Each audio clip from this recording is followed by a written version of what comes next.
আসসালামু আলাইকুম সবাইকে।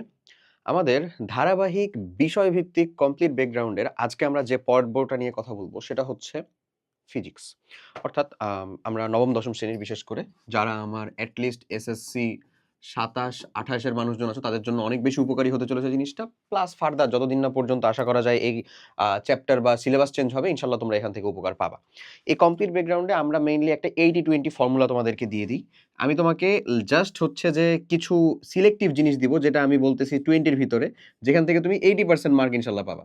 80% মার্ক। মানে তোমার যে 100 মার্কের এক্সাম হবে এটা যে এক্সামটাই হোক না কেন, হাফ ইয়ারলি এক্সাম হোক, তোমার স্কুলের বার্ষিক এক্সাম হোক, টেস্ট পরীক্ষা হোক, এসএসসি বোর্ড এক্সাম হোক, যেটাই হোক না কেন, তো আমি ওরকম ভাবে মার্ক করে রাখছি। প্লাস কোন চ্যাপ্টার পড়তে কতক্ষণ পর্যন্ত তোমার টাইম লেন্থ লাগতে পারে সেই রিলেটেড একটা ফুল আলোচনা।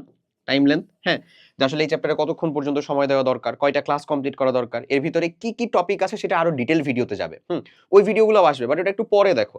আগে একটা ওভারভিউ নিয়ে নাও যে তোমার ফিজিক্সে আসলে কি কি পড়তে হবে, কতটুকু পড়তে হবে, কতটুকু সময় দিবা, তোমার হাফ ইয়ারলি করতে কতটুকু থাকতে পারলে, এবং তোমার ওভারঅল একেবারে till the end, till your death, like SSC মানে সেমি ডেথ। আচ্ছা, যাই হোক, তো ওই এন্ড পর্যন্ত আসলে তোমার কি কি চ্যাপ্টার গুলা মাস্ট নোন অবশ্যই পড়ে যেতেই হবে, তার কমপ্লিট ব্যাকগ্রাউন্ডটা হতে চলেছে। চলো তাহলে শুরু করি। বাট তার আগে আমরা জাস্ট করব ফিজিক্স পড়ার কিছু বেসিক আর কি আমি ধাপ নিয়ে তোমাদেরকে কথা বলবো যে এই জিনিসগুলো না ফিজিক্সকে একটু আলাদা করে। সো ফিজিক্সটা আমাকে ওখান থেকে পড়তে হবে। আমার কাছে নবম দশম শ্রেণীতে ফিজিক্স সাবজেক্টটাতে ওই যে মহাকর্ষ অভিকর্ষ একটা চ্যাপ্টার আছে না, কইরে গেছে গা, যাই হোক যেখানে ছিল ছিল একটা কোথাও, হোয়াটএভার, এই চ্যাপ্টারটা থেকে আমি হচ্ছে যে বেশি সব থেকে ভালো পারতাম। আর অন্যগুলোতে পারতাম না। মানে ক্যালকুলেশন রিলেটেড যে সাবজেক্টগুলো ছিল, মানে যেই অংশগুলো ছিল সেই অংশগুলো খুব ভালো করে পারতাম, ভালো করে হইতো। বাট দেখা গেছে এ প্লাস থাকলেও কখনো ফিজিক্সের ভিতরে এমন হয় নাই যে আমি মানে একেবারে 100 ছুঁই ছুঁই মার্ক পাইছি, লাইক কেমিস্ট্রিতে যেরকম হইতো অথবা হায়ার ম্যাথ, জেনারেল ম্যাথে যেরকম হইতো। তো সেইটা আমি টেস্ট পরীক্ষাতে যাওয়ার পরে যে আসলে মনে হচ্ছে আবিষ্কার করতে পারতাম যে ফিজিক্সে আমাদের এই জিনিসগুলা আলাদা করে কাজ করা লাগবে। যদি করতে পারিস তুইও শুধু লেটার মার্ক উঠাবি তা না ভাইয়া, ইনশাল্লাহ ইনশাল্লাহ 100 এর কাছাকাছি যে মার্কটা সেটা উঠাতে পারবি। এখন ফিজিক্সের আমার একটা সব থেকে বড় কম্পিটিটিভ অ্যাডভান্টেজ হচ্ছে আমাদের প্র্যাকটিক্যাল 25 মার্ক। তো প্র্যাকটিক্যাল যদি আমাদের 25টা মার্ক থাকে, আমার বাই ডিফল্ট পকেটের ভিতরে এই মার্কটা আছে যদি আমি একটু সিরিয়াস হই। জাস্ট তোর সিরিয়াসনেসটা দিয়ে, জাস্ট তুই যদি নীলক্ষেত থেকে মানে খাতা মানে করে কি বলে হচ্ছে যে কাউকে দিয়ে লেখাই না নিয়ে অন্তত নিজে একটু খেটে লিখিস, নিজে একটু হচ্ছে যে প্র্যাকটিক্যাল গুলোতে অ্যাটেন্ড করিস, নিজে একটু অ্যাটেন্টিভ থাকার চেষ্টা করিস, স্যারকে বিরক্ত না করিস, তোর কাছে ভাই 25টা মার্ক ধরা।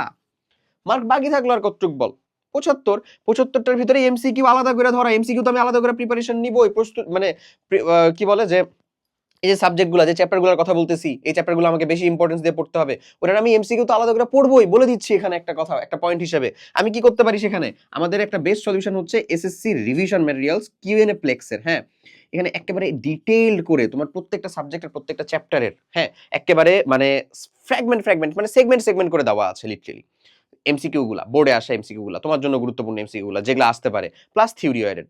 সো রিভিশন ম্যাটেরিয়াল লিটারালি একটা জেম। ওই বইটা তুমি দেখতে পারো। এটা তুমি revision material, SSC revision material দিয়ে সার্চ করলেই পাবা। কিউএন এর ওয়েবসাইট আসবে, রকমারির ওয়েবসাইট আসবে, ওখান থেকে আরামসে নিয়ে নিজে প্র্যাকটিস করে পড়তে পারো।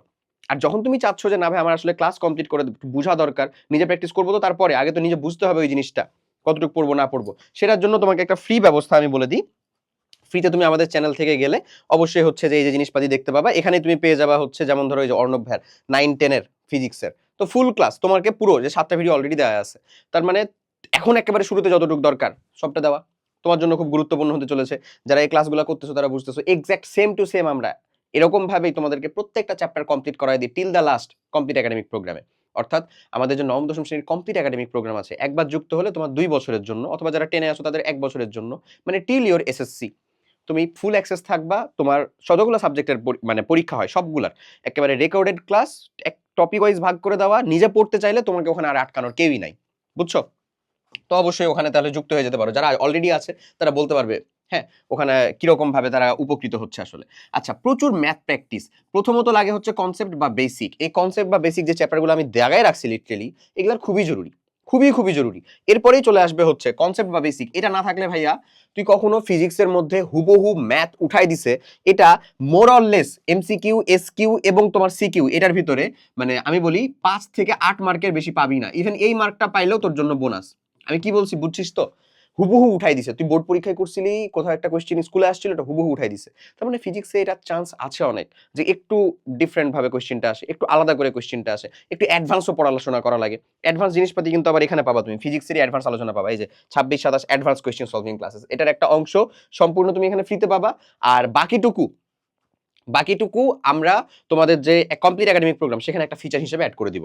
ওকে, আচ্ছা। তো আশা করি যেটার কথা বলতেছিলাম সেটা বুঝতেছো, যে প্রচুর মানে কনসেপ্ট বা বেসিক লাগবে, তারপরে প্রচন্ড ম্যাথ প্র্যাকটিস, কারণ ওই কনসেপ্ট বা বেসিকের আলোকেই কোয়েশ্চেনটা আসবে, বাট কোয়েশ্চেন হবে ম্যাথমেটিক্যাল অবভিয়াসলি। ফিজিক্সের মধ্যেও ম্যাথমেটিক্যাল কোয়েশ্চেন থাকে গ আর ঘ। তো আমি যদি ঠিকমতো উত্তর করতে পারি, আমার জন্য ছাকা মার্ক, পুরো ফুল মার্ক পেয়ে যাব, এবং আমাকে আমার সর্বোচ্চটা দিতে হবে আসলে ওই জায়গাতে, নাহলে কিন্তু আসবে না। সো বি কেয়ারফুল, কাজটা কমপ্লিট করো, ইনশাল্লাহ এখান থেকে উপকার পাবা। ওকে, এরপরে চলো আমরা একটু কমপ্লিট ব্রেকডাউনের ভিতরে যাই, যে আমরা কিভাবে ব্রেকডাউনটা করব। সো তোমার বেসিক পড়া আসলে শুরু হয় ভাই সেকেন্ড চ্যাপ্টার থেকে, দ্বিতীয় চ্যাপ্টার গতি থেকে। আমি এখানে তোমাকে কিছু সিকোয়েন্স আউট করে দিই। তোমার সব থেকে মোস্ট ইম্পর্টেন্ট যে চ্যাপ্টারগুলো, সেটা হচ্ছে একেবারে মানে ডিপ ব্লু যেটা দেওয়া, এই যে এক, আমি বলে দিচ্ছি একেবারে, এইটা নাও, বইটা নাও, বইটা উঠাও অথবা খাড়া থাকলে নোট ডাউন করো। সেকেন্ড চ্যাপ্টার গতি, তৃতীয় বল, চতুর্থ কাজ ক্ষমতা শক্তি, এক নাগারে সব থেকে ইম্পর্টেন্ট তিনটা চ্যাপ্টার। এবং এই তিনটা চ্যাপ্টার তোকে এখন যদি ভোগাই ভাইয়া, এখন যদি তোর কনসেপ্টটা বিল্ড হয়ে যায়, তুই এইচএসসি তেও এটার একটা কম্পিটিটিভ অ্যাডভান্টেজ পাবি। আর এখন যদি তোকে এই তিনটা চ্যাপ্টারে ভয় কাজ করে যায়, মানে ভয় লেগে যায়, পারতেছি না এমন মনে হয়, তাহলে তোমার এইচএসসি তেও আসলে কিছুটা দুঃখজনক হতে চলেছে তোমার জার্নিটা। ওকে, এরপরে পঞ্চম চ্যাপ্টারটা না ডাবল স্টার, পঞ্চম চ্যাপ্টারটাতে আমরা পরে যাচ্ছি, এটার আমরা হিসাবটা পরে বলতেছি। এরপরে ডিরেক্ট চলে যাবো আমরা সপ্তম চ্যাপ্টার, মানে এই যে গেলাম 2, 3, 4 গেলাম, তারপরে 7 নম্বর চ্যাপ্টার তরঙ্গ শব্দ, সব থেকে ইজি কনসেপ্টের একটা জিনিস, সব থেকে মজাদার, সব থেকে সহজে উত্তর করে ফেলা যায়, ছাগা মার্কের জায়গা। ওকে, তারপরে আবার অষ্টমটাতে আসবো আলোর প্রতিফলন। প্রতিফলন আর প্রতিসরণ বেসিক্যালি খুবই ইন্টারকানেক্টেড দুইটা জিনিস, দুইটা সেপারেট ঘটনা বাট খুবই ইন্টারকানেক্টেড। মানে দেখা যায় যে যদি কোশ্চেন আমি মিক্স করতে চাই, ইজিলি আমি গতে প্রতিফলন থেকে দিলে ঘতে প্রতিসরণ থেকে দিতে পারি। তো তোমার যদি আলো পছন্দ হয় তাহলে এই দুইটা চ্যাপ্টারই গুরুত্বপূর্ণ হবে, বাট দুইটার ভিতরে যদি স্পেসিফিক ভাবে বলো তাহলে প্রতিফলন বেশি গুরুত্বপূর্ণ। ক্লিয়ার? ওকে, এরপরে চলে আসো ভাই স্থির বিদ্যুৎ, যেটা আমাদের দশম অধ্যায়, আর একাদশ চলবিদ্যুৎ, এই দুইটা চ্যাপ্টার। আগে আমাদের কিন্তু 14টা চ্যাপ্টার ছিল। আমি তোমাকে, এখন তো তোমাদের চেঞ্জ হয়েছে একটু, 14 নম্বর চ্যাপ্টার আধুনিক আমাদের জীবনে পদার্থবিজ্ঞান, যেটা ওটা বাদ দেওয়া হয়েছে। তো দেখো 1 থেকে 13 পর্যন্ত যে চ্যাপ্টারগুলা, এই চ্যাপ্টারগুলোর ভিতরে আমি তোমাকে 7টা চ্যাপ্টার জায়গায় দিছি, যেখান থেকে বিলিভ মি অর নট 80% এর বেশি মার্ক তো থাকবে, হোক এটা এসকিউ, হোক সেটা সিকিউ, হোক সেটা এমসিকিউ। মার্ক মাই ওয়ার্ডস, এই জিনিসটা মাথায় রাখিস। এটা সব থেকে জরুরি একটা ইনফরমেশন ছিল, যে এই মানে 13টা চ্যাপ্টার আমার টোটালে, তাহলে আমি তো মোটামুটি 50% দাগাই দিলাম। তো 13টা চ্যাপ্টারের ভিতরে আমি 7টা দাগাইছি, এই 7টার ভিতর থেকে 80% আপ মার্ক ইনশাআল্লাহ এবারে লিখিত ভাই। তাহলে এটি তোর আগের প্রায়োরিটি হবে না পড়াশোনা কমপ্লিট করার? অবশ্যই, যেটা পরীক্ষায় আছে সেটা তো থাকবেই। ধর সিটির ভিতরে আছেই হচ্ছে যে 1 আর 2, তো 1 তো তোকে পড়তেই হবে তখন ভাই, পড়বি না? অবশ্যই পড়বি। তারপরে চলে ভাই সেকেন্ড যেটা আমি হচ্ছে যে ডাবল স্টার দিছি, হচ্ছে এইখানে একটা আলোর প্রতিসরণটাকে, ওটাকে একটা, আর হচ্ছে এই যে আমাদের ভৌত আর পথের অবস্থাও চাপ।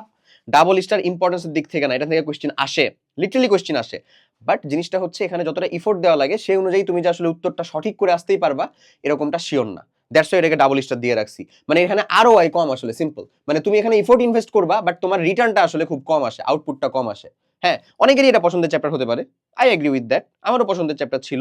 কেন হিল পরে কাদামাটিতে হাঁটা যায় না, এগুলার খুব ব্যাখ্যা ট্যাখ্যা উদাহরণ প্রদান করতে পারবা, আর্কিমিডিসের ল, কিভাবে হাইড্রোলিক কাজ করে, মজাদার, কিন্তু পড়াটা মজাদার, বাট আরো কম। আমি আবারও বলতেছি আরো কম। আরেকটা জায়গাতে এই যে তাপের প্রভাব, এই যে এই অধ্যায়টার ভিতরে, এই অধ্যায়টা অনেকের হচ্ছে যে আসলে ভয়ের কারণ হয়ে থাকে। সো ওগুলাকে ওই রকম ভাবে স্টারাইজ করা আছে। চেষ্টা করো যে সিরিয়ালের কথা বললাম সেই সিরিয়ালে কমপ্লিট করতে, তুমি জিতবা এখান থেকে আরামসে। ওকে, আর এগুলা দ্বাদশ ত্রয়োদশ এগুলো তো পড়তে হবেই। আর এক কেন পড়ার জন্য বলতেছি, কারণ হচ্ছে এই যে ভাই তোকে দেখ, বাই ডিফল্ট যে আমি তোকে ধরাই দিলাম 25টা মার্ক প্র্যাকটিক্যালের, ওটা কিন্তু একের সাথে ওতপ্রোতভাবে জড়িত। এবং আমাদের যখন 26 ব্যাচ শর্ট সিলেবাসে পরীক্ষা দিল, তখন দেখ ভাইয়া অনেক চ্যাপ্টার বাদ দিলে ওই 1 নাম্বার চ্যাপ্টারটাকে বাদ দেওয়া হয়নি, ভৌত রাশি ও তাদের পরিমাপ। আমরা সাধারণত সব সময় দেখা যায় অন্তত ফিজিক্স আর কেমিস্ট্রি প্রথম একটা চ্যাপ্টার বাদই দিই, বাট এটা তুই হচ্ছে ভার্সিটিতে উঠার পরে, মানে তারও আরো পরে হয়তো বা যে বুঝতে পারবা যে আসলে ওই প্রথম একটা চ্যাপ্টারের না গুরুত্ব আছে, আসলেই গুরুত্ব আছে। এবং অবশ্যই এটা তো তোমাকে মানতে হবে যে স্যার ম্যামরা লিখে রাখছেন, তারা তো নিশ্চয়ই আমাদের থেকে অন্তত আসলে কম জ্ঞানী না। সো এমনি কোনো আসলে তার যদি কোনো মানে রীতিমতন ইম্পর্টেন্সই না থাকতো, তার যদি আসলে কোনো ভ্যালু না থাকতো, তাহলে তো এটা শুধু শুধু বইয়ের পাতা খরচ করে দেওয়া হইতো না। তো এটার গুরুত্ব আসলেই আছে। ওকে, বাকিগুলোরও গুরুত্ব আছে, বাকি সবও পড়বো আমরা, বাট সিরিয়ালটা বুঝতে পারছি আশা করি, টাইমটা বুঝতে পারছি আশা করি। ইনশাল্লাহ হয়ে যাবে এখানে। এরপরে যদি আসো গতি চ্যাপ্টার, তুমি কতক্ষণ পড়বা আসলে? গতি চ্যাপ্টার পড়ার জন্য তোমার মানে নবম দশম শ্রেণীর গতি চ্যাপ্টার একেবারে টিল সবকিছু কমপ্লিট করে ধরো প্রথম চ্যাপ্টারটার কথা যদি আমি আগে বলি, প্রথম চ্যাপ্টারটা তোমার ৩ থেকে ৪ ঘন্টা এনাফ পড়া তোমার, মানে তুমি ক্লাস কমপ্লিট করবা তারপর নিজে পড়বা। গতি চ্যাপ্টারের ক্ষেত্রে এটা চলে যাবে হচ্ছে একটু ধীপ করে বেড়ে যাবে, এটা প্রায় হচ্ছে ১২ থেকে ১৩ আওয়ার্স। বল চ্যাপ্টারটা যদি কথা বলো, এখানে নিউটনিয়ান যাবতীয় হিসাব নিকাশ আছে, আলাপ আলোচনা আছে, এটা অ্যাবাউট 15 টু 16 আওয়ার্স লাগবে। ওকে, ইন টোটালের কথা বলতেছি, তোমার ইফোর্টটা লাগবে এরকম ভাবে ইফোর্ট দিলে ইনশাআল্লাহ তুমি খুব সহজে এখান থেকে আউটপুট বের করে নিয়ে আসতে পারবা। কাজ ক্ষমতা শক্তি মজাদার চ্যাপ্টার, ইম্পর্টেন্ট এগেইন মজাদার, এটাও তোমার এই 15 টু 16 আওয়ার্স দিয়ে পড়ো, ইনশাআল্লাহ এখান থেকে ভালো আউটপুট নিয়ে আসবা, কারণ এখানে কোশ্চেন থাকেই।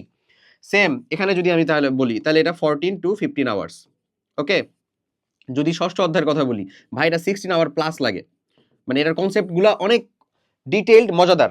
এই যে এই শব্দ তরঙ্গ এখানে এত লাগবে না ভাই, 9 থেকে 10 আওয়ার্স। ইজি চ্যাপ্টার, ছোট চ্যাপ্টার। আলোর প্রতিফলন যদি তুমি 8 নাম্বার চ্যাপ্টার পড়ো, এই চ্যাপ্টারটা পড়তে তোমার টাইম লাগবে easily 12 to 14 hours. Same to same তোমার প্রতিসরণে একটু কম লাগবে, এখানে 11 টু 13 আওয়ার্স চিন্তা করতে পারো। স্থির বিদ্যুৎ মজাদার, কনসেপচুয়াল।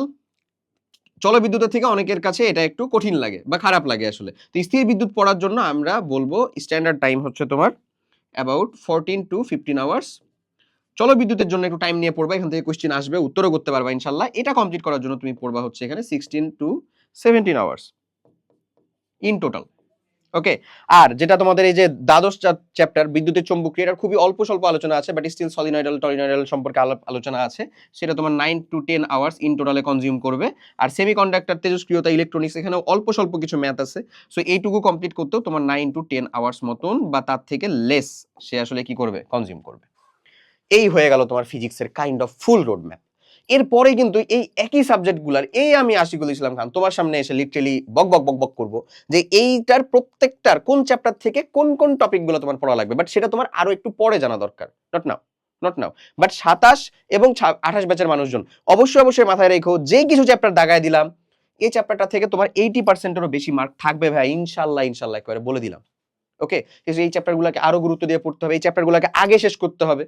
ঠিক আছে, তুমি যেখানে কোচিং করতেছো, যেখানে পড়তেছো, যেখানে হচ্ছে কমপ্লিট করো, নো ইস্যুজ। বাট তুমি যদি আমাদের কমপ্লিট একাডেমিক প্রোগ্রামে যুক্ত হও, অলরেডি এখানে সবগুলা চ্যাপ্টারের ক্লাস রেকর্ডেড যুক্ত করে দেওয়া আছে, যা যুক্ত হচ্ছে না তা যুক্ত হচ্ছে, মানে অলরেডি আগেরটা তো যুক্ত করাই আছে, আগের বছরের যেটা আর্কাইভ ক্লাস আর কি, ওটা তো যুক্ত আছে, সাথে নতুন ক্লাস তুমি পেয়ে যাবা, সাথে নতুন ক্লাস পেয়ে যাবো। এবং আমরা প্রায়োরিটি বেসিসে, অবভিয়াসলি এখানে প্রায়োরিটি বেসিসটা আমি ঠিক করে দিলাম, এটা আমি বুঝতেছি অবশ্যই, এই প্রায়োরিটি বেসিসেই তোমাদেরকে ক্লাসগুলো দিতে থাকবো, যেন তোমার সিটি এক্সাম, তোমার হচ্ছে যে কোচিং এর এক্সাম, তোমার যেটা হাফ ইয়ারলি এক্সাম, তোমার যেটা প্রি টেস্ট যে এক্সামই হোক না কেন, ফাইনাল এক্সাম, প্রত্যেকটাতে তুমি সম্মানজনকভাবে ফলাফল বের করে নিয়ে আসতে পারো। কথা বুঝা গেছে? সো এই পর্যন্তই, যারা যুক্ত হন তারা ডিসক্রিপশন বা কমেন্ট বক্সে লিংক পাবা, অবশ্যই যুক্ত হও। এবং সাথে আরেকটা কথা বলি, সেটা হচ্ছে এই যে ফিজিক্সের এই চ্যাপ্টারগুলোর কথা বললাম, এখানে তোমার পছন্দের চ্যাপ্টার আসলে কোনটা, দেখো প্রত্যেকটা কিন্তু আলাদা জিনিসপাতি নিয়ে আলোচনা করে। তোমার পছন্দের যে চ্যাপ্টারটা, যেটা তুমি হয়তো বা ক্লাস 8-এও পড়ছো, কয়েকদিন আগে সিওরি স্কলারশিপ দিয়ে আসলা, বা তোমার সব থেকে যে চ্যাপ্টারটার ভিতরে আমি বলি পছন্দের চ্যাপ্টারটা তুমি জানাইতে পারো, বাট তোমার যে চ্যাপ্টারটা নিয়ে সব থেকে বেশি আসলে প্যারা লাগে, ওই চ্যাপ্টারটা আমরা প্রিমিয়াম ক্লাস দিয়ে সম্পূর্ণ ফ্রি করে দিব, এটা আমি বলে দিলাম।